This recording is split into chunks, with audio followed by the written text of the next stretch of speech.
May naglagay ng plastik sa ulo ni Jericho. Hindi siya makahinga. Matutuluyan kaya siya? Sino naman kaya ang may balak na patayin si Jericho? Samantala, si Inigo ay bumisita kay George. Sabi niya kung kadugo daw ni Jericho ay pinatay niya. Paano pa si George? Mag-ingat daw, sabi niya. Samantala, si Jericho naman, yung NBI pa lang kumuha sa kanya. Sabi ni Jericho, kayong kumuha sa akin, kidnapping daw ito. Tinanong siya ng NBI kung bakit niya pinatay ang mga Palacios, dahil ba sa pera?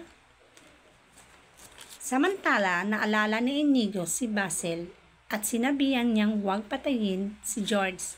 Mabait yun, baog lang. Sabi ni Basil, pag may sala at nagsinungaling sa kanya si George, dapat ay patayin.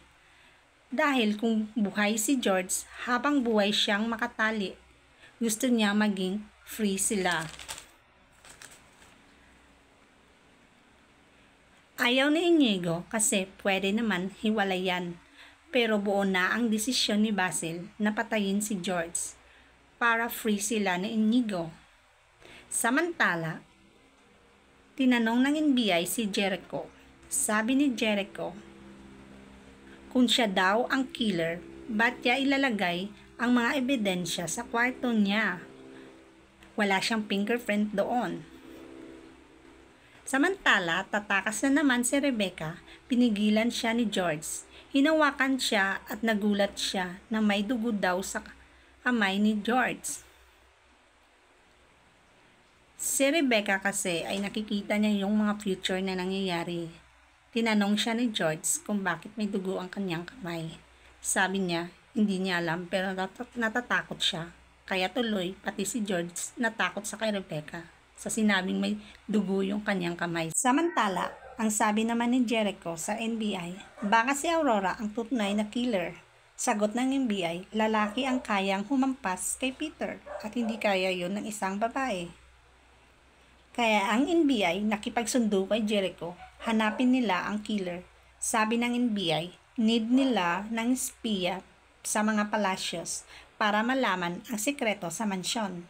Payag si Jericho dahil ayaw niyang maubos ang kanyang pamilya. Samantalang itong si Vivian, nangahas na umakyat sa kwarto ni Aurora at parang may nadiscover siyang secret door ni Aurora at balak niyang i-open. Ngunit naabutan siya ni Aurora na ginagalaw ang mga display. Natakot ang mukha niya. Ano kayang parusa ni Aurora kay Vivian na nangahas na pumasok sa kanyang kwarto? Samantala, pumunta ang NBI sa state at sinabing lahat ng napatay ay nakaalita ni George. Mukhang si George naman ang paghihinalaan na kriminal. Samantala, si Paco naman ay excited na makita ang asawa niya at magiging anak. Sabi niya sa mama niya, hindi habang buhay na ikukulong siya sa underground. Lalong na na-excite ang mga revelasyon. Abangan sa Lunes. Ano naman kaya ang mga bagong pasabog? Lalong tumatagal ay lalong nakaka-excite ang mga nangyayari. Kaya, huwag niyong kalimutan i-subscribe ang aking channel at i-like na lang. Salamat sa inyong panunood ha. Hanggang sa muli, kita-kita tayo sa Lunes. Lahat tayo alam na inaabangan ang susunod na mangyayari. Hanggang sa muli, maraming salamat.